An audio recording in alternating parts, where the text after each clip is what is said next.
Hello, my dear students, and how are you all? Welcome to India's largest learning platform and an Academy Plus. And if you want to crack CDS, AFCAT, and CAPF with us, so guys, you have to take the subscription, and you will get the access to the unlimited live and recorded courses. Okay, and with India's best educators.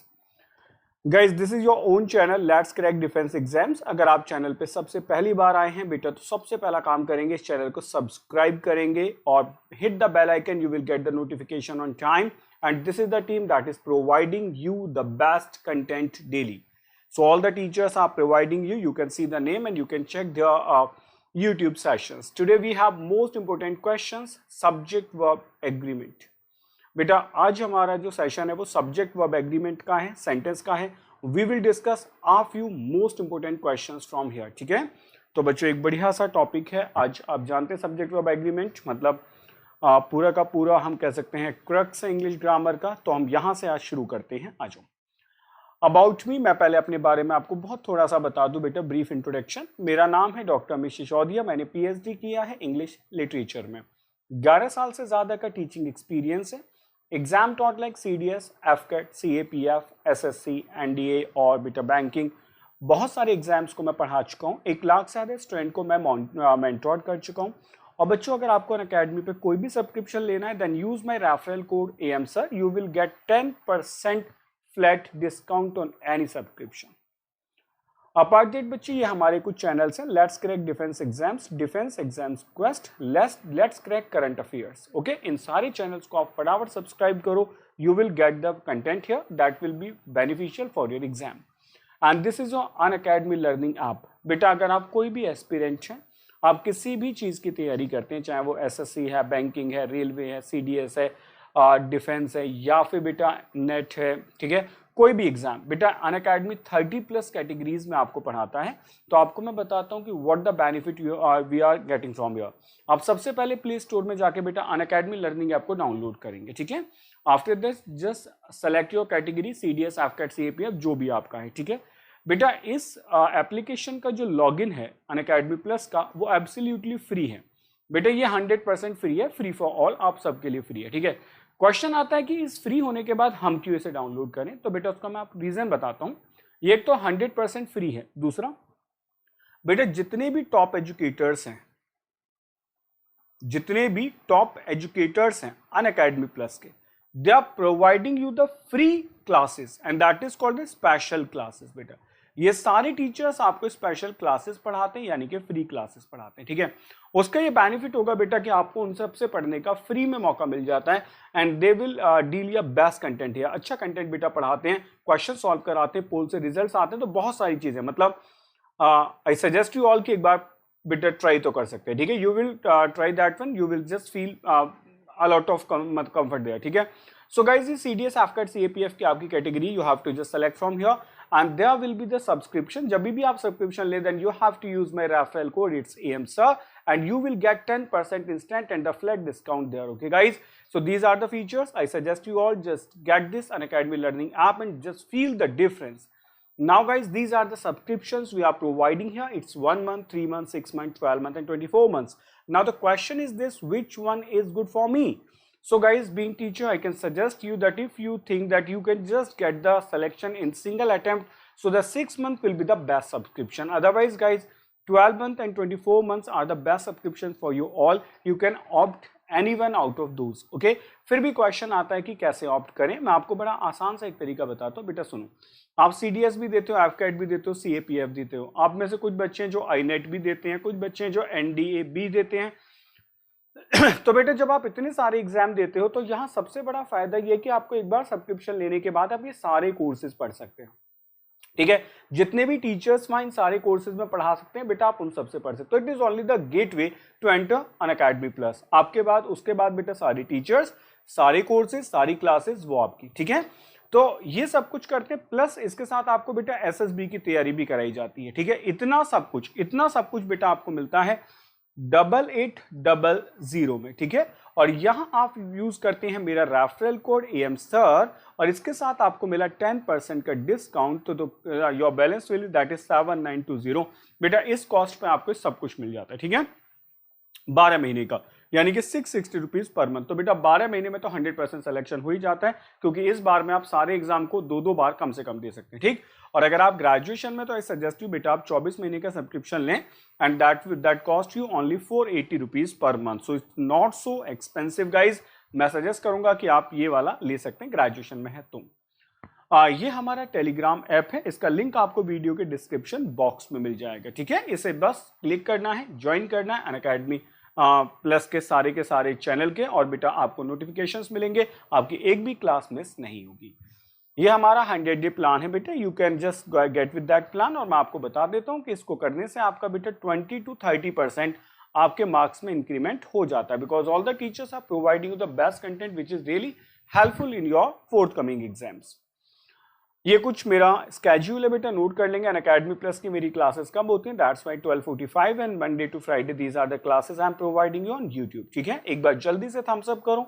We are going to start the session, and for the PDF बेटा join my Telegram channel English दुनिया, you will get all the PDFs there. फटाफट से thumbs up करो। We are going to start the session and we have some very good questions there, so let's have a discussion. आ जाओ बच्चों, पहला question आपकी screen पे आपके सामने। The demand of the workers union that their wages should be increased was supported by a vast majority, ठीक है। हैव अ लुक बेटा ओवर द क्वेश्चन। आपको पूरे प्रॉपर तरीके से क्वेश्चन की एक्सप्लेनेशन मिलेगी, एक बार आप देख लो क्या क्या सेंटेंस में है।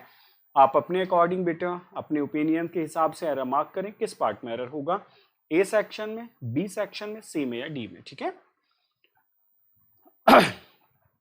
बाकी मैं आपको सबको समझाऊंगा, आप बिल्कुल देखो। देखो बेटा सेंटेंस हम एक ही बार देखना चाहते हैं, तो हम ध्यान से देखें। दा क्या है, it will be your article. तो बेटा डिमांड क्या होगा, it will be your noun. Of क्या है, प्रपोजिशन। दा क्या है, आर्टिकल। वर्कर्स क्या है, it is noun. And union क्या है, that is also the noun, ठीक है। तो बेटा यहां तक पढ़ते हुए मैं एक बात समझ आई, ठीक। जैसे हमने ये पढ़ा था नाउन के अंदर, मैंने कहा boy, sorry it is boy, BOY, हो माय गॉड लिखने में प्रॉब्लम है इसको, BOY एपोस्ट्रोफी, बॉयज नॉवल। बेटा ये तो बात बिल्कुल सही है, इसका मतलब हुआ एक लड़के का नॉवल, ठीक है। अगर मैं लिखता हूं BOYS एपोस्ट्रोफी नॉवल, बेटा इसका मतलब हुआ कई सारे लड़कों का एक ही नॉवल है, ठीक है। समझ आ गया।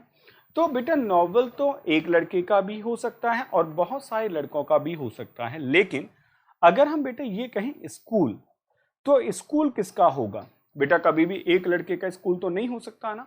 तो इन जनरल अगर हम बात करते हैं तो हमें कहना होगा बॉयज स्कूल, यानी कि लड़कों का स्कूल, ठीक है।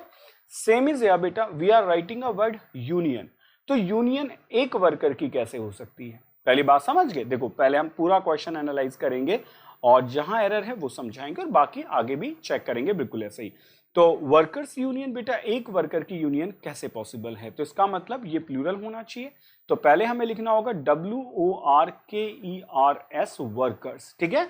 As we know, if there is a S is the last sound of the word, so we can use apostrophe mark raised comma, not the apostrophe S, just to avoid the hissing sound, ठीक है। आगे आ जाओ बच्चे।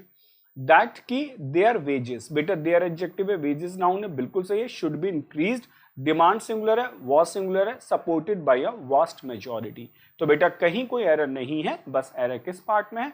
तो अगर हम इसका answer लिखेंगे तो बेटा आंसर किस पार्ट में होगा, that is in A section, ठीक है बेटा। आंसर ऐसे एक्सप्लेन करते जाएंगे, नोट करते रहें। आंसर किस पार्ट में होगा, that will be in A section, ठीक है। और करेक्ट अगर चाहो तो यहां लिख सकते हैं WORKER workers apostrophe union. This will be the correct answer, क्योंकि बहुत सारे लोगों की यूनियन बनती है, एक आदमी की यूनियन नहीं होती है, ठीक है।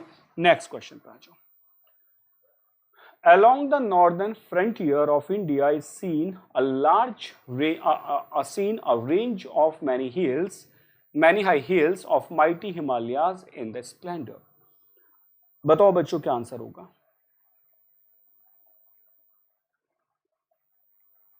देखो बच्चों, Along the northern frontier of India, इसमें कोई दिक्कत नहीं है, लेकिन बेटा अगर मैं कहता हूं is seen a range of many high hills, क्या दिखाई देती है बेटे, एक रेंज दिखाई देती है, ठीक है, ऑफ मैनी हाई हिल्स की, बहुत सारी हिल्स की, ठीक है। तो अगर आप इस सेंटेंस को देखें तो along the northern frontier of India, ये यहां से यहां तक क्या है बेटा, ये तो बन गया आपका एडवर्ब फ्रेज ऑफ प्लेस, बेटा सही है। और जब सेंटेंस एडवर्ब फ्रेज और प्लेस से शुरू होता है तो बेटा वो किस में जाता है, दैट इज इन इन्वर्जन। ठीक है, तो इन्वर्जन बना लो, इसका मतलब इज बिल्कुल सही है, इज सीन। अब हमें सब्जेक्ट ढूंढना है, सब्जेक्ट कौन है, तो बेटा अरेंज इज द सब्जेक्ट, क्योंकि मैनी हिल्स ऑफ के बाद है तो वो ऑब्जेक्टिव केस होगा, of mighty Himalayas objective case होगा, in the splendour objective case होगा। तो बेटा अरेंज कैसा है, सब्जेक्ट है लेकिन सिंगुलर है, और वर्ब कैसी है बेटा, दैट इज ऑल्सो सिंगुलर। तो करेक्ट आंसर क्या होगा, that will be a no error sentence, इसमें कोई गलती नहीं है। Many hills of mighty Himalayas in the splendour. ठीक है, समझ आया बेटा क्वेश्चन, बिल्कुल सीधी सी बात है, आपका जो सब्जेक्ट है वो सिंगुलर है, वर्ब कैसी है बेटा, सिंगुलर है। ठीक है, नेक्स्ट आ जाओ। His politics is not good, so we have suggested to him that he should read Karl Marx and Vivekanand। ठीक है, देखो बच्चों, ये कुछ सब्जेक्ट्स होते हैं, जैसे आप कहते हो मैथमेटिक्स, है ना, ऐसे बेटा आपने कहा कि सर एक सब्जेक्ट होता है हमारा फिजिक्स। ठीक है, और भी लिख सकते हैं, मैथमेटिक्स, फिजिक्स होगा, पॉलिटिक्स होगा, स्टैटिस्टिक्स होगा, डायनेमिक्स होगा, ये जितने भी सब्जेक्ट्स होते हैं, मैकेनिक्स होगा, इन सब के बाद प्लस करके बेटा वर्ब कैसी आती है, सिंगुलर आती है। ये बात आपको समझ आ गई। Mathematics is difficult, politics is dirty game, ऐसे बोलते हैं। लेकिन बेटे जब इसके पहले हम कोई पॉजिटिव एडजेक्टिव या डिटर्मिनर लगा देते हैं, तो यहाँ पॉलिटिक्स का मतलब बेटा पॉलिटिक्स ना रह के ये बन जाता है आपका पॉलिटिकल आइडियाज। बेटा क्या बन जाएगा, it will be your political ideas में ये बेटा आपका चेंज हो जाएगा। तो पॉलिटिकल आइडियाज कैसे होते हैं, दैट इज ऑलवेज प्लूरल, तो बेटा इज नहीं आएगा, are will be the correct answer. बेटा सही सेंटेंस का करेक्ट आंसर क्या होगा, आर होगा। ठीक है, तो इस सेंटेंस का आंसर किस पार्ट में हुआ बेटा, that is in A section. ठीक है, इसका बेटा ए सेक्शन में एरर होगा। ठीक, नेक्स्ट आ जाए। Just outside the Leela palace, a 5-star hotel in Delhi is 2 bars, extremely big and full of crowd। करो बच्चे क्वेश्चन नंबर 4 चेक और बताएं क्या आंसर होगा। Just out the Leela palace, ठीक है बेटा, जस्ट आउट या आउटसाइड इसमें कोई दिक्कत नहीं है, ये प्रपोजिशन हमने लगा दी, just out the Leela palace. ठीक है, आउटसाइड भी कर सकते हैं। A 5-star hotel in Delhi is 2 bars। ठीक है, समझो बेटा, आप देख पा रहे हो कि जस्ट आउटसाइड या out the Leela palace, a 5-star hotel, ये सब क्या है बेटा, ये सब अगर आप देखो तो ये एक एडवर्ब की बात कर रहा है, एडवर्ब फ्रेज ऑफ प्लेस की, अभी अभी जो बताया था बेटा। जब ये एडवर्ब फ्रेज ऑफ प्लेस की बात कर रहा है तो ये सेंटेंस इन्वर्जन में होगा, तो इज क्या है, वर्ब है। तो बेटा जब इन्वर्जन में होता है तो सब्जेक्ट इधर की साइड लिखा जाता है, इधर नहीं लिखा जाता है। ठीक है भाई, आप ये तो कहते हो here here lives my friend, तो बेटा ये इन्वर्जन है ना, हियर लिव्स माई फ्रेंड, तो माई फ्रेंड सिंगुलर है तो लिव्स लिख रहे हैं, और here live my friends plural होता तो बेटा लिव लिख देते। ठीक है, तो अब हम सब्जेक्ट ढूंढते हैं बेटा, 2 bars, 2 bars हैं जो एक्सट्रीमली बिग, बहुत बड़े हैं, एंड फुल ऑफ क्राउड, भरे पूरे। तो बेटा bars क्या है, नाउन है, और ये नाउन कैसा है आपका, इट्स प्लूरल, तो बेटा वर्ब कैसी होगी, प्लूरल, इज नहीं आएगा, आर आएगा। ठीक है बेटा, अगर आपको किसी को भी मतलब पढ़ना हो ये टॉपिक तो मैं आपको बता देता हूँ कि ये जो टॉपिक है बेटा, ये एडवर्ब आपका एक मेन टॉपिक होगा, एडवर्ब। ठीक है, एडवर्ब की जो पोजीशंस आपको पढ़ाई जाती हैं तब बेटा आपको ये सब सिखाया जाता है कि इन्वर्जन कैसे बनता है, तो एडवर्ब आप पढ़ें। ठीक है, एडवर्ब का ही बेटा एक सब टॉपिक होता है इन्वर्जन, तो आप इन्वर्जन को बेटा डिटेल में पढ़ें, तब आपको ये समझ आ जाएगा। जो हम आपके सामने बना रहे हैं ये होता है बेटा टोटल इन्वर्जन। 2 तरीके के इन्वर्जन होते हैं, एक टोटल, एक पार्शियल। अगर मेन वर्ब को पहले रख देते तो टोटल इन्वर्जन, और अगर हेल्पिंग वर्ब को पहले रखते हैं तो पार्शियल इन्वर्जन होगा। ठीक है, तो ये यहां से है, तो इस सेंटेंस का आंसर किस पार्ट में होगा, हम आंसर लिख लेते हैं बेटा, इसका आंसर होगा हमारा, that is in B section. ठीक है, बी पार्ट में इसका आंसर हमारा निकल जाएगा। चलो नेक्स्ट शुरू करते हैं, नेक्स्ट आ जाओ। Each of the participants whom I have chosen to take part in the independence program to perform in the auditorium are up to mark। करो बेटा क्या क्वेश्चन का आंसर होगा। ठीक है, ध्यान से पढ़ो, क्वेश्चन का आंसर निकालो। Each of the participants whom I have chosen to take part in the independence program to perform in the auditorium are up to mark। ठीक है, करो बेटा क्वेश्चन, एक एक बात को ब्रेक करा करो, समझने की कोशिश किया करो, जैसे बेटा हम आपको समझाते हैं, ट्राई योर बेस्ट कि हम ऐसे ही निकालें। देखो बेटा ईच ऑफ द पार्टिसिपेंट्स, हमें समझ आ रहा है कि ये हमारा क्या होगा, दैट विल बी सब्जेक्ट। ध्यान से देखते जाएंगे बेटे, सब्जेक्ट होगा। इसमें जो ईच है ये आपका प्रोनाउन होगा डिस्ट्रीब्यूटिव, ठीक है, ये आपका प्रोनाउन होगा, सीधी सी बात है, लिख लो इसको। ईच ऑफ के बाद नाउन हमेशा प्लूरल आता है, तो ये आपका नाउन है, और ये भी कैसा है बेटा, प्लूरल है। लेकिन ये ऑब्जेक्टिव केस में होता है। हमें कैसे पता चल जाता है, क्योंकि प्रीपोजिशन के बाद है। तो बेटा जो भी वर्ब आएगी वो ईच के अकॉर्डिंग आएगी। ध्यान से सुनो, जो भी वर्ब आएगी बेटा वो किसके अकॉर्डिंग आएगी, वो हमेशा ईच के अकॉर्डिंग आएगी, ठीक है। आगे पढ़ा, हुम कंजंक्शन है, छोड़ दो। आई के बाद बेटा हैव आ गया, बिल्कुल सही। आई के बाद हैव के बाद चूजन आ गया, बिल्कुल सही। हैव के बाद थर्ड फॉर्म यूज करते हैं। चूजन टू टेक इन्फिनिटिव बेटा, चूजन के बाद इन्फिनिटिव लगाते हैं। Take part in the independence programme, ठीक है बच्चे, ठीक है, इंडिपेंडेंस प्रोग्राम या independence day programme, it doesn't matter. To perform in the auditorium are, बेटा आर क्या है, ये आपका वर्ब है। अब अगर आपसे मैं पूछूं इस वर्ब का सब्जेक्ट कौन है, तो आप कहेंगे sir each of the participants. तो बेटा ईच ऑफ द पार्टिसिपेंट्स में जो ईच लिखा गया है बच्चों वो कैसा है, सिंगुलर है, तो आर नहीं आएगा। करेक्ट आंसर क्या होगा बेटा, इज होगा। तो इस सेंटेंस का जो आप आंसर मार्क करेंगे वो किस सेक्शन में मार्क करेंगे, दैट इज इन सी बेटा। आंसर किस में है, सी पार्ट में इसका आंसर होगा, ठीक है। ये बन गया क्वेश्चन। चलो नेक्स्ट ट्राई करो, 6 आ जाओ। Pandit Leela Bhai often says that it are these obscene films that lead the youth to their moral degradation and are responsible for many evils growing in our society. बताओ बच्चों क्या answer होगा। पंडित लीला भाई often says that it are these obscene films that lead the youth to their moral degradation and are responsible for many evils growing in our society. Question solve करो, बताओ बेटा कहाँ answer हो सकता है। ध्यान से देखेंगे और क्वेश्चन को आप ही सॉल्व करेंगे, ठीक है। मैं चाहता हूं कि करेक्ट आंसर बेटा आप ही देते रहें तो ज्यादा अच्छा होगा, ठीक। आ जाओ, हमने कहा सीधा सा बेटा पंडित लीला भाई, ठीक है, नाम है।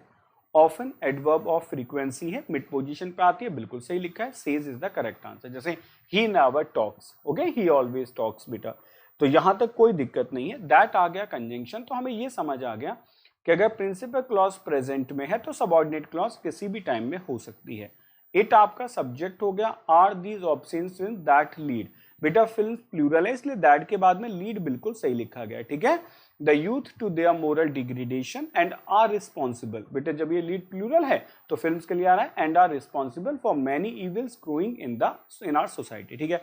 यहां तक हमें सब कुछ सही लग रहा है, लेकिन हम एक बात समझें बेटा, एक यूज समझना, एक वर्ड होता है आपका देयर और एक वर्ड होता है बेटा आपका इट। इन दोनों के बारे में ध्यान से समझो, ये बेटा बहुत फंसाते हैं बच्चों को क्वेश्चन। ये जो देयर होता है इसकी अपनी कोई वर्ब नहीं होती बेटा, इसके बाद में वर्ब आप कैसी भी लगा सकते हो, सिंगुलर भी और प्लूरल भी। जैसे आप अगर ये कह दें देयर इज अ बॉय, अगर आपका बेटा बाद में आने वाला नाउन सिंगुलर है तो is will be the correct answer, और देयर आर बॉयज, बेटा समझ पा रहे हो। अगर आपका बाद में आने वाला नाउन प्लूरल है तो बेटा are will be the correct answer. I hope so ये क्लियर हुआ होगा। अब बात आती है बेटा इट को लेके कि इट क्या है। समझो बेटा, इट के बाद हमेशा वर्ब आती है सिंगुलर, चाहे आप लिखें इट इज यू तभी भी बेटा सिंगुलर ही होगा, और या फिर लिखे बेटा इट इज दे। इससे कोई मतलब नहीं है कि यहाँ नाउन सिंगुलर है या नाउन प्लूरल है या प्रोनाउन सिंगुलर है प्लूरल है। इट की जो वर्ब होगी बेटा वो कैसी है, दैट विल बी फिक्स्ड, वो हमेशा फिक्स्ड है। और वो हमेशा कौन सी फिक्स्ड है बेटा, हमेशा सिंगुलर फिक्स्ड है। जबकि देयर की वर्ब डिपेंड करता है कि नाउन क्या है, ठीक। अब समझ जाओ, तो बेटा इट के बाद जो हमने आर लगा रखा है ये गलत है, is will be the correct answer, ठीक है। तो हमें ये समझ आ गया कि जो हमारा आंसर होगा वो बेटा किस पार्ट में होगा, that is in B section, okay. आप बाकी सारे के सारे वर्ड खूब आराम से ब्रेक कर सकते हैं। नेक्स्ट क्वेश्चन पर आ जाओ। There appears a number of new faces in the hall and I really do not know where they have come from. करो बच्चों क्वेश्चन को, बड़ा बढ़िया सा सेंटेंस है बेटा, सॉल्व करो ठीक से। There appears a number of new faces in the hall and I really do not know where they have come from. ठीक है, चलो take your time, only 20 to 30 seconds बेटा सफिशियंट होगा। और जो चीजें बताई गई थी उन्हें अगर आप ध्यान से देखेंगे तो बेटा क्वेश्चन निकल जाएगा, ठीक है। चलो कराते हैं, समझने की कोशिश करें बेटा। पहले हम ये वाली टर्म ही समझ लेते हैं जो हम बता रहे थे बेटा। एक टर्म होती है आपकी a number a number of, ठीक है। और बेटा एक टर्म होती है आपकी द नंबर ऑफ। अगर आप मुझसे पूछे तो बेटा मोस्ट इंपोर्टेंट टर्म्स है आपके एग्जाम के लिए, अ number of, the number of, ठीक है। बेटा अ नंबर ऑफ के बाद में प्लस करके जो भी नाउन होगा, ध्यान से सुनना, वो हमेशा कैसा होगा, प्लूरल होगा। इसमें कोई लॉजिक नहीं है, बड़ी नॉर्मल सी बात है। जब आपने कहा आ नंबर, यानी कि नंबर का मतलब 2 4 6, तो नाउन प्लूरल ही होगा। और बेटा वर्ब कैसी होगी, वर्ब भी हमेशा प्लूरल ही होगी, ठीक है। आगे आ जाओ बेटा, द नंबर ऑफ का मतलब क्या होगा, यहां आने वाला जो भी नाउन होगा वो भी बेटा प्लूरल ही होगा, लेकिन यहाँ एक चेंज हो जाएगा कि यहां जो आपकी वर्ब होगी वो कैसी होगी बेटा, दैट विल बी सिंगुलर। ये आपका थोड़ा सा अंतर आने वाला है। आ नंबर ऑफ के बाद में noun plural, verb plural, the number of के बाद में नाउन प्लूरल, वर्ब सिंगुलर, ठीक है। ये अंतर है। एक और अब बात है, बच्चे पूछते हैं सर ऐसा क्यों होता है, तो मैं रीजन बता देता हूं बेटा, समझो।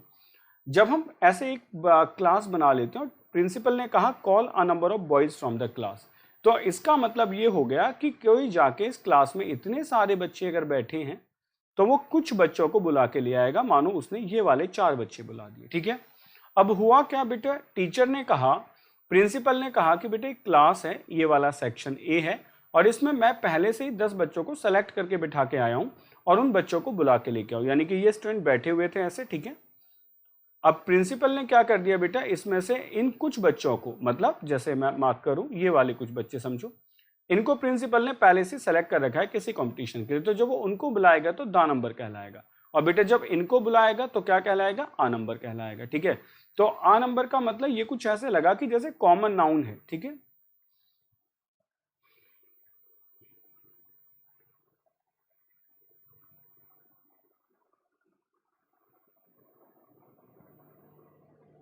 तो बेटा आ नंबर का मतलब हुआ जैसे कि कॉमन नाउन हमने यूज किया हो। ओहो, समटाइम्स टेक्नोलॉजी है ऑल्सो हैज द प्रॉब्लम, ठीक है बच्चों। आ जाओ, ये आपका ऐसे समझो जैसे हमने ये कॉमन नाउन यूज कर दिया हो, ठीक है। और बेटा ये कैसे हैं, जैसे हमने कलेक्टिव यूज किया हो, तो बात खत्म हो गई। कलेक्टिव नाउन के साथ वर्ब सिंगुलर प्लूरल, ठीक है। अब बेटा क्वेश्चन पे आ जाओ, क्वेश्चन पे थोड़ा ध्यान दो। क्वेश्चन में कहा गया देयर, मैंने आपको क्या बताया था, देयर की अपनी कोई वर्ब होती ही नहीं है, बिल्कुल सही बात है। आगे क्या लिखा हुआ है बेटा, आ नंबर ऑफ न्यू फेसेस, तो आ नंबर ऑफ न्यू फेसेस के साथ वर्ब कैसी आती है, प्लूरल। तो बेटा अगर प्लूरल आती है तो अपीयर्स नहीं आएगा, करेक्ट आंसर क्या होगा, APPEAR will be the correct answer. और इसका जो आंसर हुआ बेटा वो किस पार्ट में हुआ, आंसर हुआ हमारा ए सेक्शन में। बच्चों समझ आ रहे हैं, एंजॉय कर रहे हो क्लास को, ठीक है। पूरी एक्सप्लेनेशन प्रॉपर एकदम बिल्कुल तसल्ली से, सेंटेंस एक एक बात समझ आएगी, जो भी कुछ है सब कुछ क्लियर होगा। किसी को वेयर को लेके डाउट है तो बेटा ये जो वेयर है, वेयर यहाँ आपकी रिलेटिव एडवर्ब है और ये कंजंक्शन का काम करती है। इसके बाद लिखा जाने वाला सेंटेंस असर्टिव होगा। तो आप देख पा रहे हो, दे के बाद हैव आया, अगर मैं हैव दे लिख दूं तो सेंटेंस गलत हो जाएगा, ठीक है। आ जाओ next question. Shingles is a disease in which a patient develops lots of spots on the body, ठीक है। हाँ तो बच्चों समझते हैं, देखो ये क्वेश्चन आपको देखते ही समझ आ गया होगा, मुझे ऐसा लगता है। बेटा कुछ बीमारियां होती हैं, जैसे सिंगल्स लिखा है, ठीक है। जैसे आपने कह दिया सर मम्प्स है, ओके, डायबिटीज है, ठीक है, ट्यूबरकुलोसिस है, पैरालिसिस है, ये सब बीमारियों के नाम है। तो बेटा जब ये नाम ही है तो इनके बाद वर्ब कैसी आएगी, सिंगुलर आएगी, समझ आ गया। तो सिंगल्स इज अ डिजीज, बेटा इसका मतलब बीमारी का नाम इज, बिल्कुल सही है, ठीक है। इन विच पेशेंट डेवलप्स, बेटे पेशेंट क्या है, यह है आपका सिंगुलर काउंटेबल नाउन, ठीक है। और बेटा अगर सिंगुलर काउंटेबल नाउन है तो मैं एक सेंटेंस लिख के आपको दिखाता हूं, I know patient, I know patient. तो बेटा ये सेंटेंस लिखा गया तो आप कहेंगे ये सब गलत है, ऐसे होगा आई नो अ पेशेंट, बिल्कुल सही है। तो बेटा पेशेंट के पहले ए आना चाहिए, the same rule is here in which a patient develops, ठीक है। बेटा इन जर्नल अगर आप यूज करोगे तो आ पेशेंट होगा, क्योंकि कोई भी बात है, और अगर वही वाला पेशेंट होता तो the patient can be the correct answer. तो अगर हम इस सेंटेंस को ब्रेक करते हैं तो इसका जो आंसर होगा बेटा वो किस पार्ट में होगा, that we have in the B section, बेटा वो बी सेक्शन में होगा, ठीक है। एक एक क्वेश्चन का आंसर ध्यान से लिखते जाएंगे, गड़बड़ ना करें। Next, whether you should get married now or whether you should remain single all your life are your personal decision।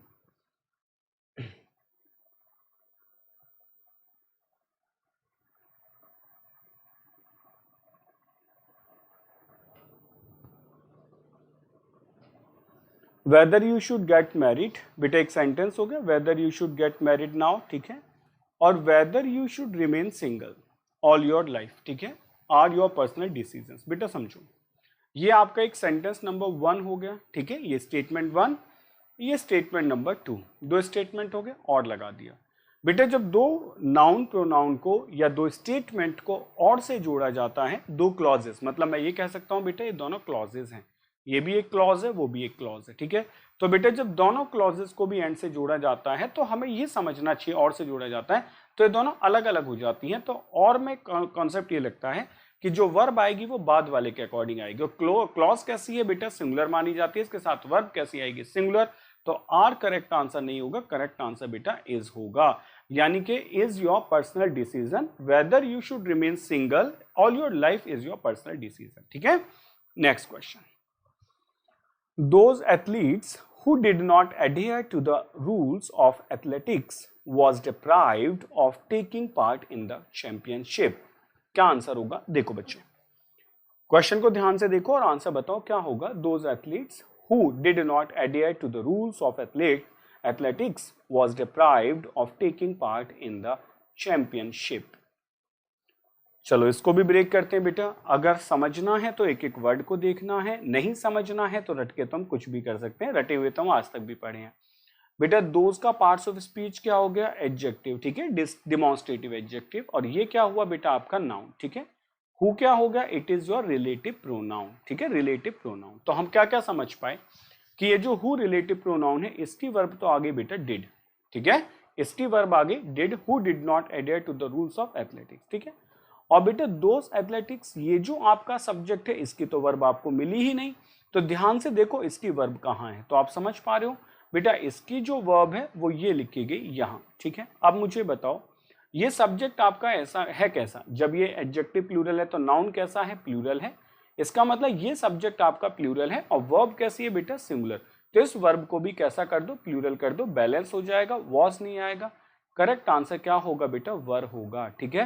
तो आंसर किस सेक्शन में हुआ बेटा, आंसर हुआ सी सेक्शन में, ठीक है, आंसर हुआ सी सेक्शन में, ये बन गया बेटा। तो those athletes who did not adhere to the rule of athletics were deprived of taking part in the championship, ठीक है। नेक्स्ट आ जाओ, if Milton was alive he would have started crying to see the present condition of society।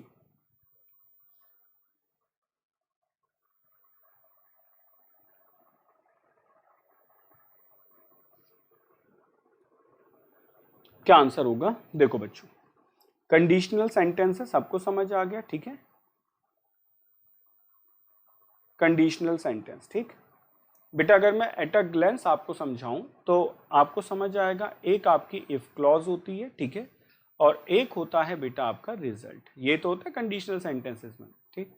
अब इसकी conditions क्या क्या हैं, एक एक देख लो बेटा, शायद आपको याद आ जाए। पहली कंडीशन, अगर इफ क्लॉज किस में होगी बेटा, प्रेजेंट में होगी, ठीक है। तो रिजल्ट क्लॉज किस में होगी, that can be in present, बेटा वो प्रेजेंट में हो सकती है, और मैं यही लिख सकता हूं बेटा वो फ्यूचर में भी हो सकती है, ठीक है। अभी हम इसको एक्सप्लेन नहीं कर रहे लेकिन आपका काम चलवा देंगे, ठीक। दूसरी कंडीशन क्या है बेटा, सेकंड कंडीशन होती है अगर इफ क्लॉज में हैड के साथ प्लस करके वर्ब की कौन सी फॉर्म आ जाए बेटा, थर्ड फॉर्म आ जाए। तो इधर आप क्या लिखोगे बेटा, इधर आप लिखोगे वुड होगा, हैव होगा, और वर्ब की कौन सी फॉर्म होगी बेटा, थर्ड फॉर्म होगी, ठीक है। और नेक्स्ट कंडीशन क्या है, नेक्स्ट समझो बेटा, नेक्स्ट कंडीशन ये कहती है अगर यहां पर क्या आ जाए बेटा, वर आ जाए, ठीक है, या फिर मैं ये कह देता हूं हेड के साथ प्लस करके नाउन आ जाए, ठीक है, दोनों में से कुछ भी आ जाए। तो बेटा इधर आपको सिर्फ इतना करना है, वुड लगाना है, और वुड के साथ वर्ब की कौन सी फॉर्म लगानी है, फर्स्ट फॉर्म लगानी है, ठीक है। इतना सा क्वेश्चन बनता है, ये कंडीशनल एट अ ग्लेंस है बेटा। मैंने कहा है टॉपिक हम पूरा नहीं पढ़ा रहे, बस समझाने की कोशिश कर रहे हैं कि आपका क्वेश्चन कैसे बनेगा। तो बेटा जब इफ कंडीशनल है तो हम देख पा रहे हैं वॉज कभी नहीं आता है, ठीक है, तो were will be the correct answer. लेकिन समझो अब आप ऐसे ध्यान से देखना बेटा, अगर आपने यहाँ वर लगा दिया, ध्यान से सुनेंगे बेटा, अगर आपने यहाँ वर लगा दिया तो यहाँ आ गया वुड हैव स्टार्टेड।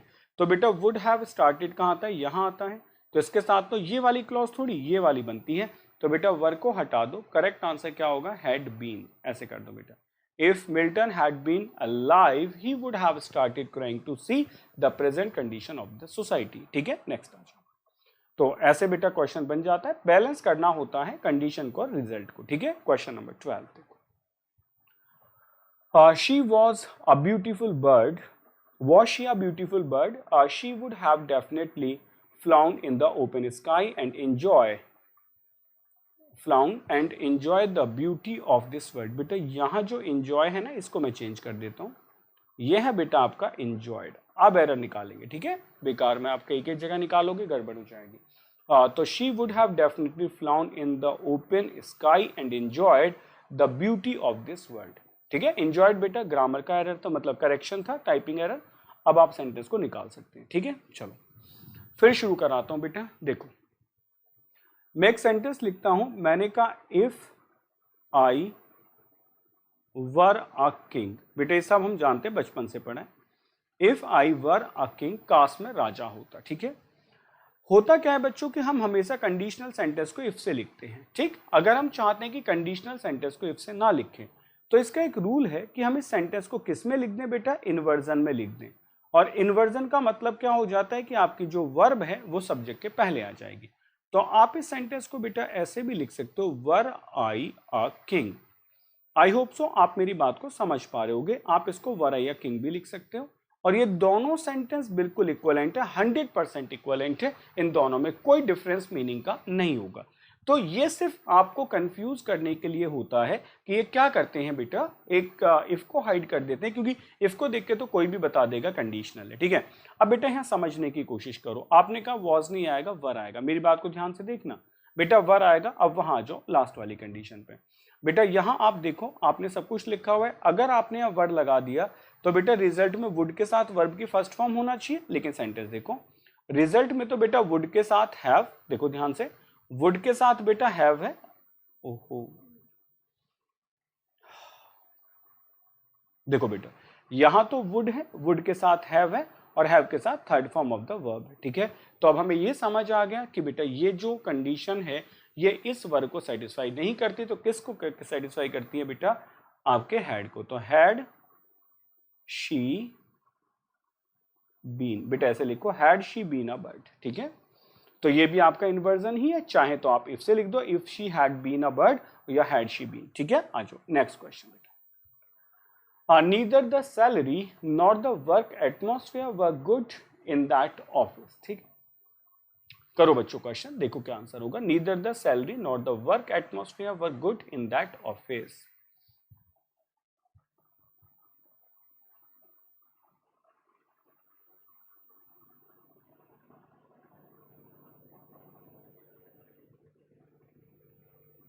ठीक है, देखो बेटा नीदर सही है बेटा, और नॉर भी सही है। ठीक है, जब नीदर नॉर से दो नाउन प्रोनाउन को जोड़ा जाता है तो जो वर्ब आती है बेटा वो नियरेस्ट वन के अकॉर्डिंग आती है। तो एक तो नाउन है आपका द सैलरी, और दूसरा है बेटा वर्क एटमोस्फेयर। ठीक है, अब इसमें जो नियरेस्ट वन है वर्क एटमोस्फेयर, ये है कैसा बेटा, सिंगुलर।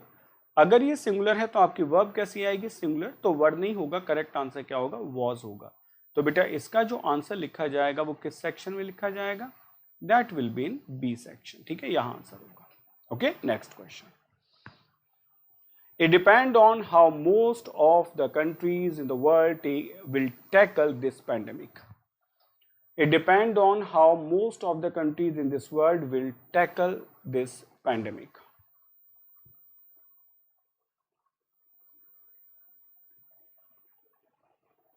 देखो बच्चों क्वेश्चन को, बताओ क्या आंसर होगा। ठीक है, आज जो पढ़ाया कम से कम उतना भी याद कर लोगे तो आपका बहुत काम चल जाएगा। चलो शुरू कर लेते हैं बेटा। इट आ गया आपका इंट्रोडक्टरी प्रोनाउन। ठीक है, इसके बाद क्या बताया था कि जो भी वर्ब आएगी वो हमेशा कैसी होगी, सिंगुलर। बात खत्म हो गई। ठीक है, डिपेंड नहीं आएगा, करेक्ट आंसर होगा डिपेंड्स। बेटा ये करेक्ट आंसर होगा। It depends on how most of the countries in the world will tackle this pandemic. ठीक है, नेक्स्ट क्वेश्चन आ जाओ। इसका आंसर तो लिख दे बेटा, बिल्कुल आपको सेम थीम पर रह जाएगा। ठीक है, ओ माय गॉड, कभी कभी बेटा ये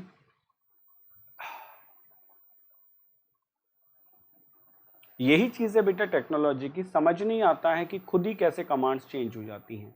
बेटा आंसर किस पार्ट में होगा, that will be in A section. ठीक है, आ जाओ नेक्स्ट क्वेश्चन पे। Children who have had good preschool education are most likely to outdo other children at school. क्या आंसर होगा?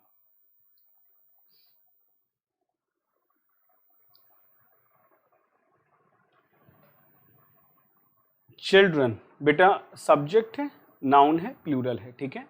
हु रिलेटिव प्रोनाउन है, ये भी सब्जेक्ट है, प्लूरल है।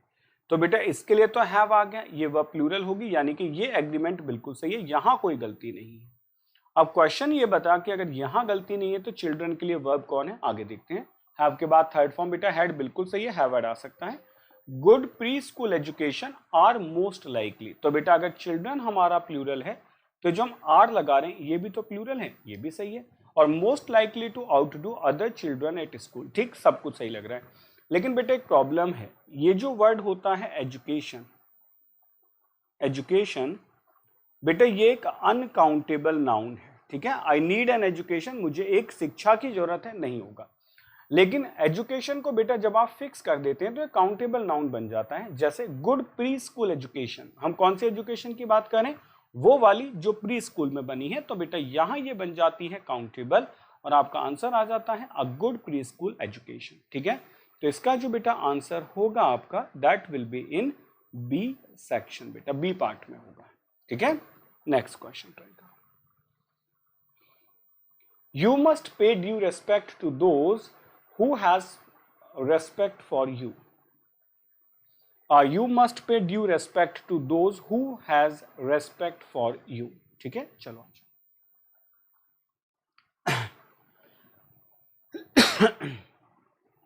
ये कलर तो विजिबल ही नहीं होगा, येलो वाला, ठीक है। तो बच्चों ऐसा कलर लेते हैं जो अच्छा खासा विजिबल हो, ये वाला ट्राई करते हैं। आ जाओ बेटे, यू मस्ट पे, यहां तक तो कोई गलती ही नहीं है। यू सब्जेक्ट है, मस्ट मॉडल है, पे वर्ब है, ठीक है। ड्यू रेस्पेक्ट टू दोज, उनके लिए। अब ये जो हु है आपका बेटा ये क्या बन गया, आपका रिलेटिव प्रोनाउन बन गया, ठीक है। अब ये जो रिलेटिव प्रोनाउन है तो दोज इसका क्या है, दोज है बेटा इसका एंटीसीडेंट। अब ये एंटीसीडेंट कैसा है, ये प्लूरल है, तो ऑब्वियस सी बात है बेटा जब एंटीसीडेंट प्लूरल है तो रिलेटिव प्रोनाउन की वर्ब भी कैसी होगी, प्लूरल, हैज नहीं आएगा, have will be the correct answer, ठीक है। तो आंसर किस सेक्शन में होगा बेटा, आंसर होगा आपका बी सेक्शन में, ठीक। क्वेश्चन समझ आ गया, आंसर बी पार्ट में होगा। नेक्स्ट ट्राई करो। Vinod has collected all the necessary documents and have written a good paper for this conference. देखो बच्चों क्वेश्चन क्या है और ठीक से आंसर बताना क्या होगा। Vinod has collected all the necessary documents and have written a good paper for this conference, ठीक है। विनोद क्या है बच्चों, आपका ध्यान से देखो, ये आपका सब्जेक्ट है, सिंगुलर, बिल्कुल सही है, ठीक है। हैज कलेक्टेड बिल्कुल सही, विनोद के साथ हैज कलेक्टेड आएगा, all the necessary documents, and बेटा कंजंक्शन है। अब हैव रिटन ये भी तो आपकी वर्ब है ना, और ये वर्ब कैसी है, हैव प्लूरल है। तो आप ये बताओ इसका सब्जेक्ट कौन है। अब बेटा डॉक्यूमेंट्स तो सब्जेक्ट नहीं हो सकता ना, क्यों नहीं हो सकता, collected what, collected what, collected all the necessary documents. बेटा ध्यान से सुन लो, मैं आपको बता रहा हूँ, कंफ्यूज मत होना ऐसे। बेटा कलेक्टेड व्हाट, आपने कलेक्ट कर दिया ऑल द नेसेसरी डॉक्यूमेंट्स, तो बेटा ये व्हाट का आंसर दे रहा है। और जब वर्ब से आप पूछो व्हाट का आंसर मिल जाए तो उसको हम कहते हैं that is called your object. तो बेटा ये इसका ऑब्जेक्ट होगा, ठीक है। और ऑब्जेक्ट कभी भी सेंटेंस का सब्जेक्ट नहीं बन सकता, यानी कि वर्ब का सब्जेक्ट नहीं बन सकता। तो इसका मतलब अब कौन बचा बेटा, सिर्फ विनोद बचा, बिल्कुल सही बात है। विनोद ने तो सारे डॉक्यूमेंट्स कलेक्ट किया, विनोद ने ही लिखा था, ठीक है। तो बेटा विनोद के साथ कभी हैव नहीं आएगा, करेक्ट आंसर क्या होगा, हैज होगा, ठीक है। आप बस इसको हैज कर दो, बात समझ आ जाएगी। तो आपका जो आंसर होगा वो किस पार्ट में निकल जाएगा, that will be in B section, ठीक है। Well done. आओ बच्चों नेक्स्ट ट्राई करते हैं। The course provide not only theoretical inputs but also practical training. देखो बच्चों क्या आंसर होगा।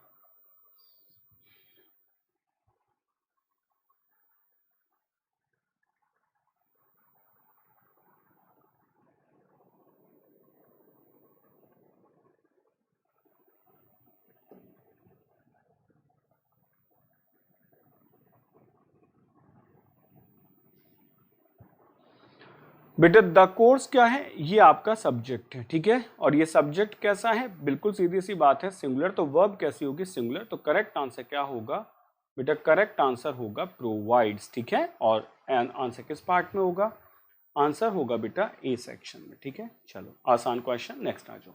हाँ, इसको भी देख लेना बेटा, not only theoretical inputs but also practical training, तो ये सब कुछ सही है। ठीक है, next question. The manager concluded that either Naresh or Deepu was responsible to the last week's theft.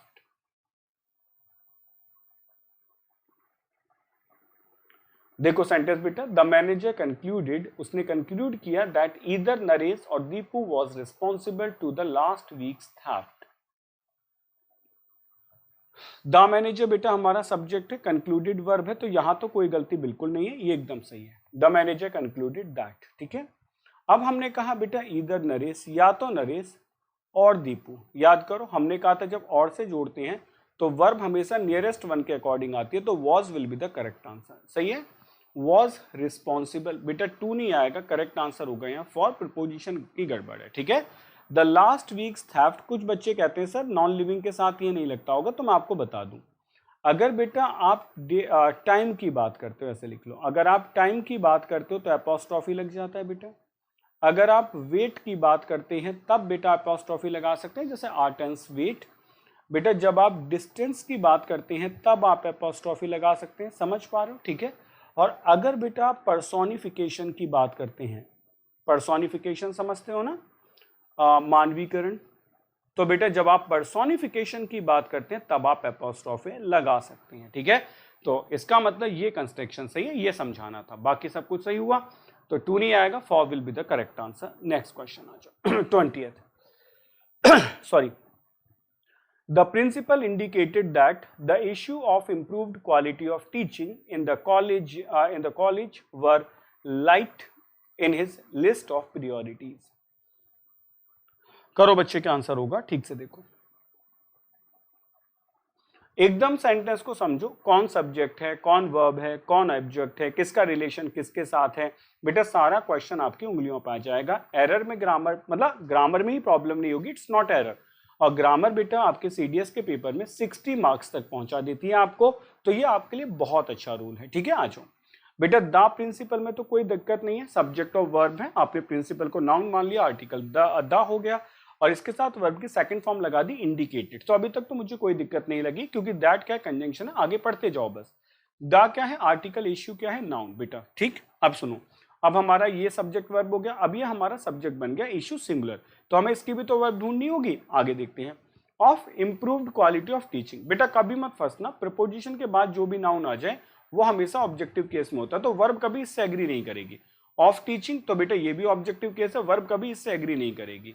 In the college verb, तो बेटा ये क्या है, हमारी वर्ब है, और ये वर्ब कैसी है, प्लूरल है, समझ आ रहा है। लेकिन हमारा सब्जेक्ट कैसा है बेटा, सिंगुलर है, तो वर्ड नहीं आएगा, करेक्ट आंसर क्या होगा, वॉज होगा, इश्यू के अकॉर्डिंग।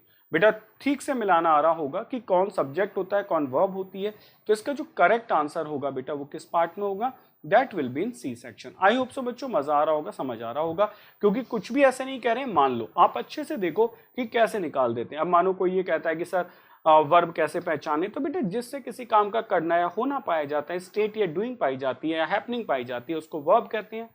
बेटा light in the list of priorities noun है, ठीक है, college word light in his priority of the list of priorities, noun है, verbs हैं, adjectives हैं, कुछ भी लगा सकते हो। ठीक है, आ जाओ next question. The number of foreign tourists residing in India are increasing day by day during this tourist season। बच्चों बोलो क्या आंसर होगा, देखो आराम से। The number of foreign tourists residing in India are increasing day by day during this tourist season। ठीक है, देखो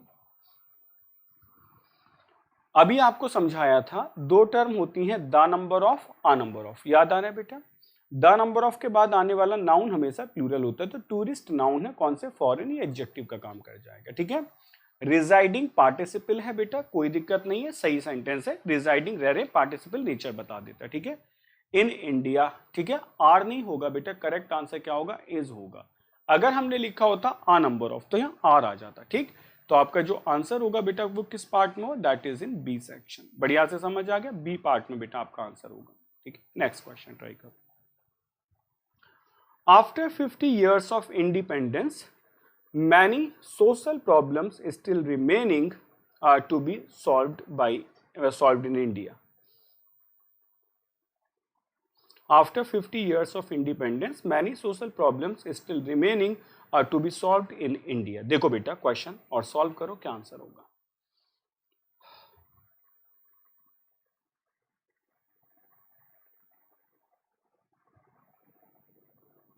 ओके चलो देखें. एक सेंटेंस मैं लिखता हूं बेटा आपके लिए छोटा सा, ही वर्किंग.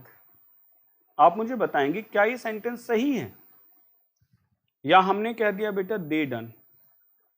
क्या ये सेंटेंस सही है? आप कहेंगे नहीं सर, ये दोनों ही सेंटेंस बिल्कुल गलत है. ठीक है, पहले सेंटेंस का आंसर क्या क्या बन सकता है? आप कह सकते हो सर ये बन जाएगा ही इज वर्किंग, है ना. आप ये भी कह सकते हो सर ये पास्ट में भी बन जाएगा ही वॉज वर्किंग, और आप कह सकते हो कि सर ये फ्यूचर में भी बन जाएगा ही विल बी वर्किंग.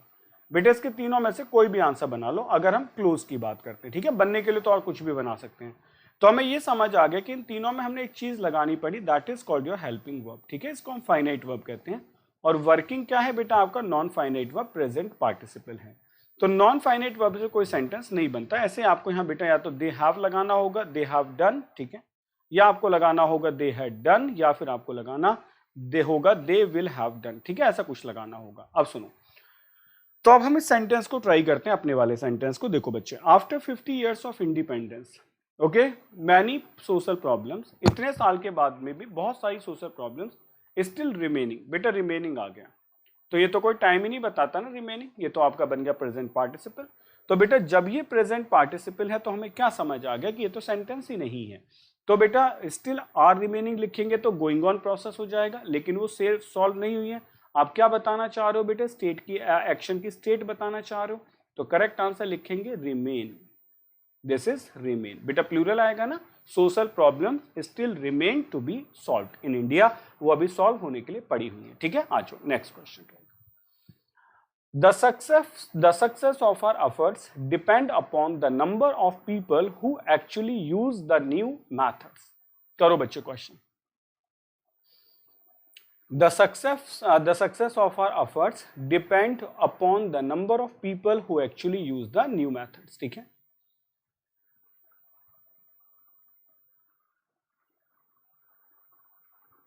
अब तक बेटा समझ आ गया होगा. द क्या है? ये आपका आर्टिकल है, और सक्सेस क्या है बेटा? ये आपका नाउन है. ठीक है, और ये नाउन कैसा है? सिंगुलर. और यही आपका बेटा क्या है? सब्जेक्ट है, क्योंकि ऑफ क्या है? प्रीपोजिशन, इसका एडजेक्ट है. और एडजेक्टिव, एफर्ट्स क्या है? Noun plural. ठीक है, तो बेटा वर्ब किसके अकॉर्डिंग है? सक्सेस के अकॉर्डिंग. तो डिपेंड नहीं होगा, करेक्ट आंसर क्या होगा? It will be, depends will be the correct answer. समझ गए? Upon the number of people who relative pronoun किसके लिए आएगा? पीपल के लिए. पीपल कैसा वर्ड है बेटा? हमेशा प्लूरल है, तो हु कैसा बन जाएगा? प्लूरल. और यूज इसकी वर्ब है, वो भी कैसी है? प्लूरल है. इसका मतलब यहां कोई गलती नहीं है. तो इस सेंटेंस का आंसर किस पार्ट में हुआ? इसका आंसर हुआ बेटा बी सेक्शन में. ठीक है, बी पार्ट में इसका आंसर होगा. नेक्स्ट क्वेश्चन ट्राई करो. He does whatever his father want him to do. He does whatever his father want him to do. ठीक है, अगेन बेटा सेम थीम का क्वेश्चन है, तो ज्यादा टाइम ना लगाओ. ही डज, बिल्कुल वो करता है, subject verb, what ever conjunction है, his father.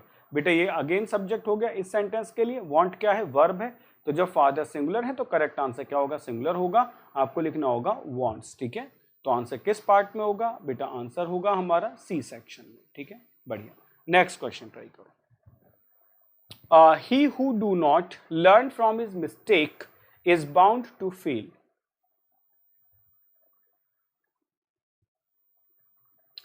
He who do not learn from his mistake is bound to fail. ठीक है, चलो. ही प्रोनाउन है बेटा, इसको आप सब्जेक्ट लिखेंगे. कैसा सब्जेक्ट लिखेंगे? सिंगुलर. बेटा हु इसमें से लिखा निकला है, इसको भी आप सब्जेक्ट लिखेंगे. कैसा सब्जेक्ट लिखेंगे? सिंगुलर. ठीक है, डू को बेटा आप वर्ब लिखेंगे. कैसी वर्ब लिखेंगे? प्लूरल. ठीक है, डू नॉट लर्न, ये तो बेटा वर्ब फ्रेज बन गई ना, तो डू से हमें पता चलेगा सिंगुलर है प्लूरल है. इज क्या है बेटा? वर्ब लिखेंगे. कैसी वर्ब लिखेंगे? सिंगुलर. तो अब हमें क्या समझ आए? आप चेक करो. दे आर टू सब्जेक्ट्स, दोनों सिंगुलर.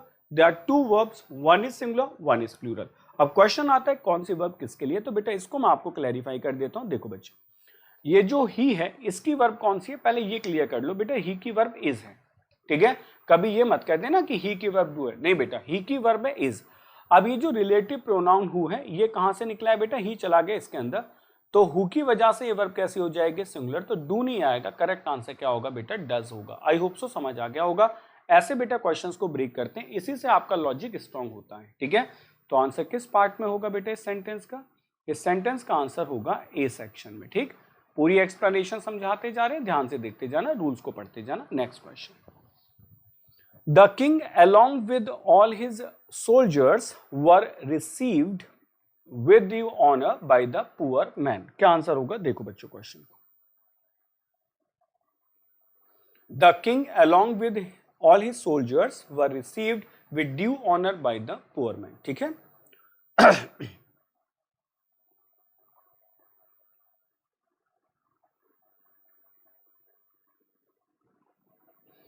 देखो बच्चों, हमने लिखा है द किंग, यहां तक तो आपको कोई गलती बिल्कुल नहीं लगी होगी, ठीक है। और समझो बेटा, द किंग के बाद along with लगा हुआ है, ये होता है आपका कंजंक्शन, ठीक है, समझते जाना बेटा। उसके बाद आपने क्या लिखा है, ऑल हिज सोल्जर्स, याद करेंगे ये सेंटेंस है। तो आपको क्या समझ आ रहा है कि जब भी कोई sentence along with, in addition to, with, ये सारे के सारे वर्ड्स क्लासेस में खूब पढ़ाए जाते हैं, इनको बार बार लिखने की जरूरत नहीं है। तो जब भी वर्ब ये आ जाते हैं तो वर्ब हमेशा फर्स्ट वन के अकॉर्डिंग आती हैं। तो बेटा फर्स्ट वन कौन है आपका, अब ठीक से देखो, इसका सब्जेक्ट है बेटा फर्स्ट वन द किंग, तो द किंग कैसा है, सिंगुलर, तो आप यहाँ वर्ब चेक करो बेटा, जो वर्ब आपने लिखी है ये कैसी है, प्लूरल, तो आपका वर्ब नहीं होगा, करेक्ट आंसर क्या होगा बेटा, करेक्ट आंसर होगा वॉज। बस इतना सा करना था यहाँ पे, ठीक है। और इसका जो आंसर होगा वो किस पार्ट में चला जाएगा, that will be in B section. बन गया बेटा क्वेश्चन, बी पार्ट में होगा। नेक्स्ट आ जाओ,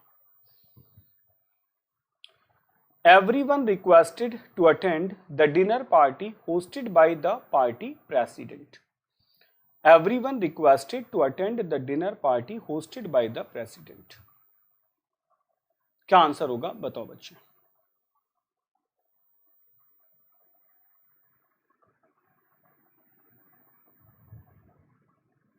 ठीक है।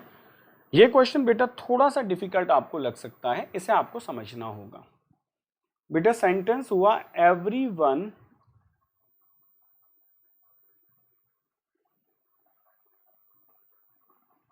requested मोहन, समझना बेटा, everyone requested मोहन या I requested मोहन, तो everyone कौन हो गया बेटा, डूअर, इसने रिक्वेस्ट की किससे बेटा, मोहन से, तो ये हो गया आपका ऑब्जेक्ट, यानी कि everyone है डूअर, ठीक है।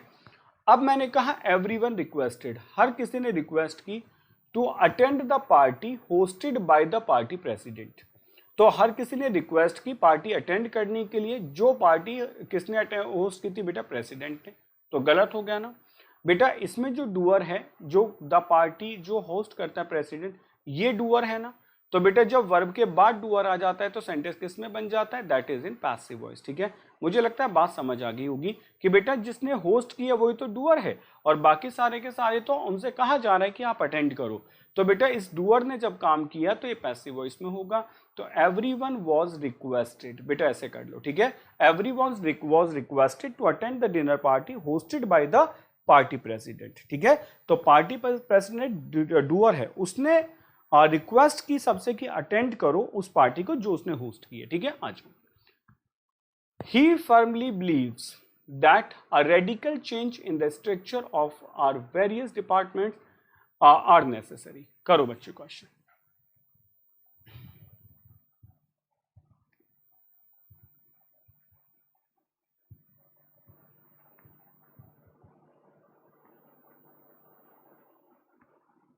ठीक है। आ जाओ बेटा, ही आपका सब्जेक्ट है, फॉर्मली एडवर्ब है, बिलीव्स क्या है, वर्ब है, दोनों सिंगुलर है, कोई गलती नहीं, मार्क करते जाओ। दैट क्या है बेटा, कंजंक्शन है, जोड़ता है, की के साउंड दे रहा है। और रेडिकल चेंज बेटा ये आपका हो गया सब्जेक्ट, और ये कैसा है, सिंगुलर, क्योंकि आर्टिकल से पता चल गया, ठीक है। इन प्रिपोजिशन इसलिए the structure of are various departments, इसका एडजंक्ट होगा ऑब्जेक्टिव केस में, तो बेटा सब्जेक्ट सिंगुलर तो वर्ब को सिंगुलर कर दो, आर नहीं आएगा, is will be the correct answer, mark करो, ठीक है। तो बेटा आंसर किस पार्ट में हुआ, अगर आपका आंसर देख पा रहे हो तो आंसर हुआ हमारा सी पार्ट में, ठीक है, मार्क कर दो। आ जाओ next question, second last question of the session, ध्यान से आंसर देंगे। The supervisor noticed that one of the employees were involved in unfair activities outside the office. ठीक है, question number 29, second last question of the session. बेटा ध्यान से answer करें, अपनी परफॉर्मेंस को मेंटेन करके रखें। ठीक है, आ जाओ। हमने कहा बेटा द सुपरवाइजर आर्टिकल नाउन हो गया, नोटिस्ड आपकी वर्ब, दैट हो गया आपका conjunction, so one of the employees बन गया आपका बेटा सब्जेक्ट। ठीक है, जब ऑफ के बाद एम्प्लॉइज आ गया तो बेटा इसका एडजंक्ट बन गया, यानी कि ये इसका ऑब्जेक्टिव केस होगा। तो वन कैसा है, सिंगुलर, अगर वन सिंगुलर है तो वर्ड नहीं आएगा, was will be the correct answer. ठीक है, तो इनको रटने की जरूरत नहीं है कि वन ऑफ के बाद आने वाला नाउन प्लूरल और वर्ब सिंगुलर होती है। बेटा ये सब रटाया जाता है, ये बहुत आसान है। जब ऑफ प्रपोजिशन है तो बेटा एम्प्लॉय जो होगा वो प्रपोजिशन का ऑब्जेक्ट होगा और ऑब्जेक्ट के अकॉर्डिंग कभी भी वर्ब नहीं आती है। ठीक है, last question. A large number of human beings visit zoo and makes it difficult to maintain them. बताओ क्या आंसर होगा।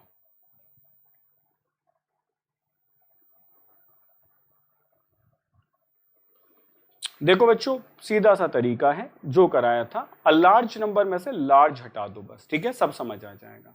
बेटा लार्ज भी तो एक एडजेक्टिव ही है ना, अ लार्ज हटा दो तो क्या बना, अ number of human beings. A number of के बाद आने वाला नाउन प्लूरल और वर्ब प्लूरल, तो बेटा विजिट बिल्कुल सही लिखा गया है। ठीक है, और इसके साथ में एंड के साथ ये वाली वर्ब आ गई मेक्स, तो बेटा मेक्स नहीं आएगा, करेक्ट आंसर क्या होगा, मेक होगा। तो बेटा आंसर किस पार्ट में हुआ, आंसर हुआ आपका सी सेक्शन में। ठीक है, so guys that was the session. आप मुझे बताएं कि आपको सेशन कैसा लगा, कमेंट सेक्शन में आप अपने रिव्यूज डाल सकते हैं। We will try our best कि हम आपको ऑप्टिमल लेवल तक के सेशंस दें जिसमें आपको बहुत हेल्प मिले आपके एग्जाम के लिए। ठीक है, so I hope you enjoyed the session. ये आपका अपना चैनल है लेट्स क्रैक डिफेंस एग्जाम्स, इसे सब्सक्राइब करेंगे, hit the bell icon, you will get the notification on time. और बेटा कोई भी सब्सक्रिप्शन लेने के लिए रेफरल कोड यूज करें AM सर, आपको तभी के तभी इंस्टेंट 10% का फ्लैट डिस्काउंट मिल जाएगा। So thanks for watching the class, मिलते हैं नेक्स्ट क्लास में। Till then take care, bye bye, जय हिंद। अपना ख्याल रखें और हमारे साथ बने रहें।